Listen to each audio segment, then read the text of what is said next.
Olá, você internauta, obrigado mais uma vez por estar conosco em mais uma edição do nosso programa Opinião, aqui no seu DGABC TV.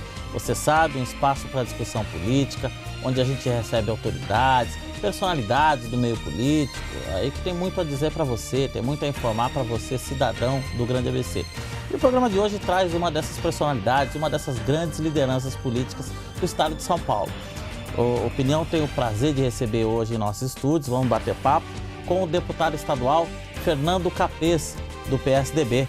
Nós vamos falar muito da sua atuação parlamentar, ele que é ex-promotor de justiça, tem uma ação muito voltada à questão, travou muitas brigas aí com torcidas organizadas, vamos falar de Copa do Mundo, de ações de segurança, enfim, bater um papo, a oportunidade de você poder conhecer um pouco mais da trajetória política e o que pensa o deputado Fernando Capês. Fica aí, o programa Opinião está no ar.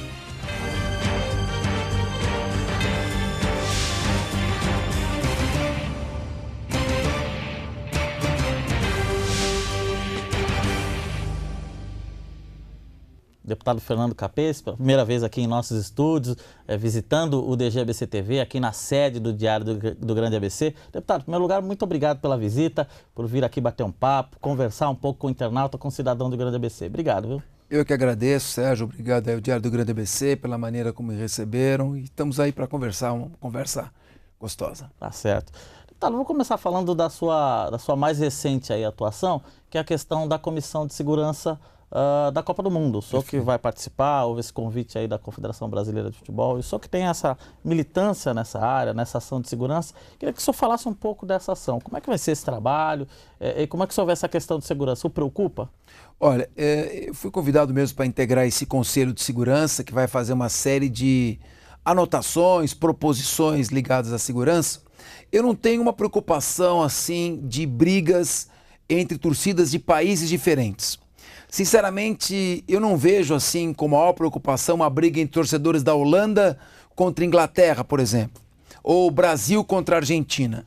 A minha preocupação são os torcedores mesmo dos clubes aqui do Brasil, rivais entre si, que podem se aproveitar da movimentação da Copa do Mundo para combinar brigas entre eles ou mesmo brigarem dentro do estádio.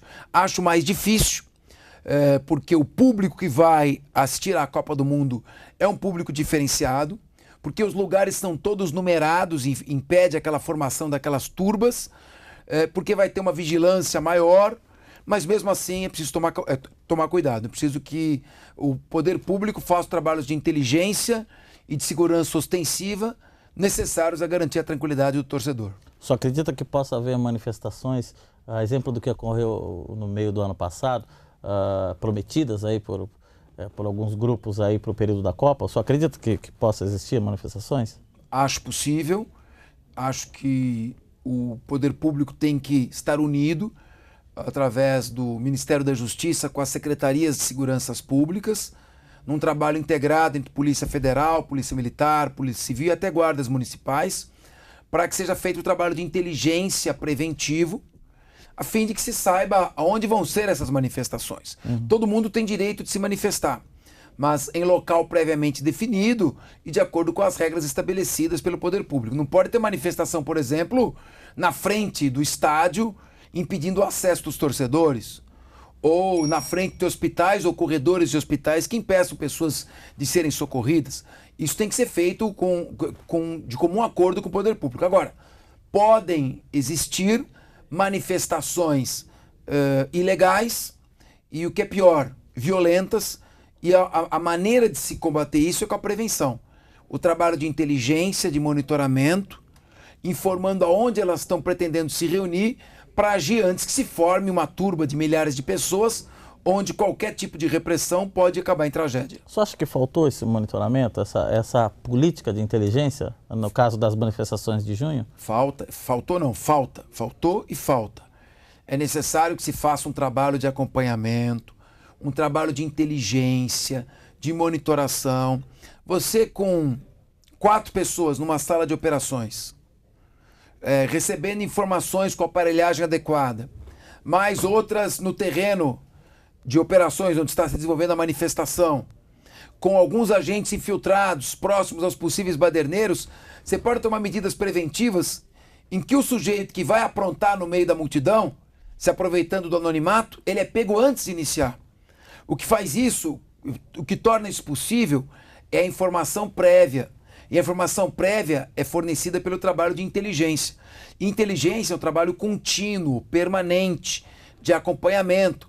Não adianta deixar formar toda a manifestação, não saber quem está no meio dela e depois só com o policiamento ostensivo tentar conter a turba. Ou a polícia vai apanhar ou ela vai reagir e acontecer uma tragédia. Isso tem que ser feito antes, com poucas pessoas, além do policiamento ostensivo, é claro, e os baderneiros vão sendo pegos um a um, sem que a própria manifestação perceba que eles estão sendo pegos. Entendo. O senhor também integra a comissão de ética, eu vou passar a fazer parte da Conmebol, né? Queria que o senhor falasse um pouco desse trabalho. Eu fui convidado também, além de integrar esse conselho de segurança, que vai dar orientações de segurança ligado a futebol, eu integro o Tribunal de Ética da CBF. Eu agradeço ao presidente José Maria Marim, que me nomeou, tornou possível isso, e eu estou representando o Brasil. O Tribunal de Ética zela pela transparência no futebol da FIFA e da América do Sul, porque é um Tribunal de Ética da Conmebol e não da CBF.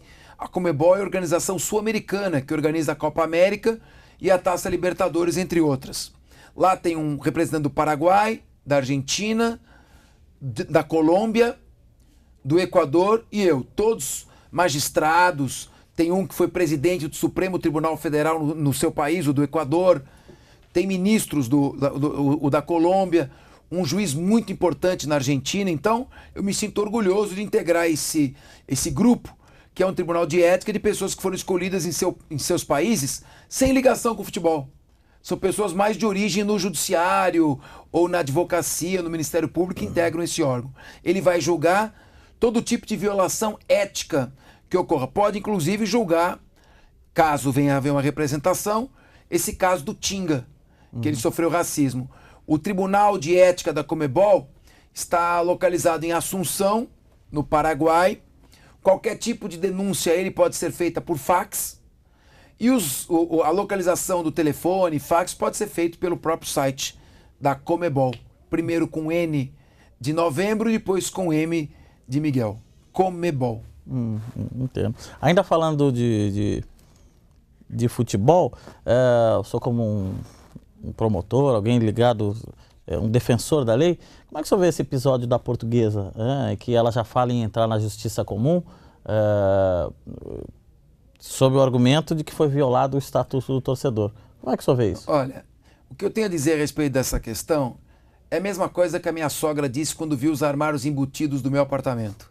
É muito simples. A lei diz o seguinte: qualquer decisão do órgão da justiça desportiva, qualquer punição, qualquer decisão emitida por um órgão da justiça desportiva, em outras palavras, qualquer decisão do STJD, só tem valor, só vale, só tem validade depois de publicada no site da CBF. A decisão do STJD foi na sexta. A publicação no site da CBF foi na segunda. Portanto, somente a partir de segunda-feira o jogador da Portuguesa estava punido, porque só a partir de segunda-feira começou a valer a punição. Como o jogo foi na véspera, no domingo, ele ainda não estava punido. A punição ainda não estava valendo. O que acontece? O STJD não percebeu que houve uma mudança no Estatuto do Torcedor em 2010 e ignorou essa modificação. Paciência.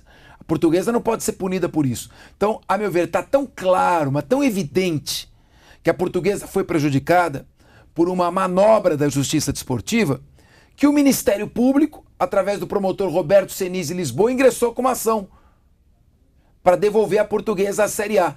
E a Portuguesa não deve ter medo, não tem que entrar com a ação. E não tem que temer qualquer punição. Ninguém pode ser punido por buscar a guarida no judiciário. Qualquer punição imposta vai ser anulada pelo próprio Poder Judiciário. Tem que ir porque ela tem direito. O direito está com a Portuguesa. Então, você acha que é uma questão mais política, essa questão na sua opinião? Porque no rigor da lei, a Portuguesa está com a razão, na sua opinião. Eu vou resumir. O procurador da Justiça Desportiva, Paulo Schmidt, quando aconteceu a mesma coisa que aconteceu com a Portuguesa, a mesma coisa, que aconteceu com a Portuguesa, aconteceu com o Fluminense em 2010. A mesma coisa. O que o procurador disse na época do Fluminense? Não, eu não posso tirar o título do Fluminense por uma coisa tão pequena. Mas mandar a Portuguesa para a segunda divisão? Pode. Tá aí como é uma questão política. Verdade. Agora eu queria que o senhor falasse também um pouco, quer dizer, o senhor, 2 mandatos na Assembleia, indo em busca de um terceiro, né? Que balanço que o senhor pode fazer desses quase 8 anos na Assembleia Legislativa? Ora, foram 8 anos de muito aprendizado, Sérgio. Eu apresentei projetos, consegui hoje uma lei que está em vigor, que é a lei que proíbe os hospitais de exigirem cheque-calção, já é uma lei. Se algum hospital exigir cheque-calção para um paciente em estado de emergência, o hospital paga uma multa de R$200 mil e devolve o dobro do valor cobrado. Além dessa lei que nós fiz uma outra lei que obriga os prestadores de serviço público a mandar todo ano para o consumidor uma quitação dos débitos anteriores. Assim a pessoa não precisa ficar guardando contas dos últimos 5 anos. Consegui a criação da Promotoria de Defesa dos Animais. Tem um projeto que combate o tráfico de seres humanos. Nós recebemos uma denúncia que aqui na região do ABC está funcionando uma organização de tráfico de pessoas, não posso entrar em detalhes, está sendo acompanhado. Então o projeto determina o fechamento de qualquer estabelecimento que facilite o tráfico de seres humanos. Um projeto que obriga as montadoras a disponibilizarem autopeças nas concessionárias. Se o consumidor chegar e não tiver autopeça, está faltando, a concessionária tem que alugar um carro para ele até que apareça a peça, porque não tem peça mais no mercado e muitos estão comprando peça no mercado clandestino. Nós fizemos vários projetos. Você falou de uma lista, uma lista negra. Recentemente, a minha última lei cria uma lista dos 10 maiores violadores do Código do Consumidor. Os 10 campeões de reclamação no PROCON, as 10 empresas campeãs de reclamação no PROCON vão fazer parte de uma lista. E essa lista vai ser publicada em todos os estabelecimentos destas empresas. De maneira que o consumidor agora vai ser mais respeitado. Ele tem um grande instrumento na mão. Não foi bem atendido? Reclame no PROCON. Porque a empresa que tiver mais reclamações vai passar a constar desse ranking. E esse ranking vai ser fixado em todos os estabelecimentos da empresa. E vai valer durante 1 ano. Foi uma lei importante, tivemos que lutar contra todo tipo de pressão e hoje ela já é lei. O senhor falou de uma questão importante, da questão da Promotoria de Defesa Animal, e a gente teve recentemente um episódio envolvendo o Instituto Royal. Sua opinião sobre isso, deputado? Como é que o senhor vê todo esse episódio, enfim, a ação de quem defendeu a invasão também, a ação do Instituto Royal, quer dizer, como é que o senhor se posiciona nesse episódio? Olha, a invasão, eu não apoiei propriamente a invasão, mas ela acabou se tornando um mal necessário, porque ficou provado que os cachorros estavam sendo submetidos a maus tratos. Não é uma questão de impedir o avanço da ciência, não, como se falou. Não é isso. É que, para você fazer experiência com animais, é necessário que haja o cadastramento do laboratório num órgão federal chamado CONSEA, que é o órgão que fiscaliza os limites e a maneira como está sendo feito o teste. Como está sendo feitos os testes. Bom, o que acontece? Como o Instituto Royal não estava cadastrado no CONSEA, ele não era fiscalizado pelo órgão, não era submetido à fiscalização pelo órgão. E como ele não era submetido à fiscalização pelo órgão, ele não podia fazer os exames ou os testes. Como é que você vai submeter animais a teste sem qualquer limite, sem qualquer fiscalização? Para que existem os limites e para que serve a fiscalização? Pra você não pegar um cachorro e ficar dando para ele um remédio atrás do outro até matá-lo de tanto submetê-lo a maus tratos. Não, a fiscalização e os limites existem para que você faça uma experiência, retira o cachorro, coloca outro, testa em outro cachorro, retira também, preserva o cachorro. Ou seja, faça com civilidade, dentro de limites, e não com ganância. O laboratório não tinha cadastro no CONSEA, chegou a receber recursos federais sem estar cadastrado e estava submetendo os animais a maus tratos. Dentro desse panorama, a invasão do laboratório acabou sendo um mal necessário. Eu apoiei, fui contra o Laboratório Royal, pedi a instalação de uma investigação, e qual foi a reação do laboratório depois que começaram as investigações? Fechou as portas e foi embora. Não me parece uma reação de quem tem razão. Verdade. Deputado, nosso programa está chegando ao final. Certamente teríamos muito assunto aqui para poder conversar, mas é a oportunidade aí de você poder conhecer um pouco mais do que pensa, da atuação parlamentar de Fernando Capês. Obrigado mais uma vez. O Diário do Grande ABC, o DG ABC TV, estão à disposição para sempre que o senhor quiser dar o recado, dar a informação aqui para o cidadão do Grande ABC. Obrigado, deputado. Muito obrigado, e foi uma honra estar aqui no maior jornal regional do país. Muito obrigado, e se a gente puder ter outras oportunidades, vai ser um privilégio. Com o maior prazer. Obrigado, deputado. E um agradecimento especial a você, internauta, que sabe, pode participar do nosso programa pelo dgabctv@dgabc.com.br. Eu aguardo você na próxima edição do programa Opinião. Muito obrigado e até lá.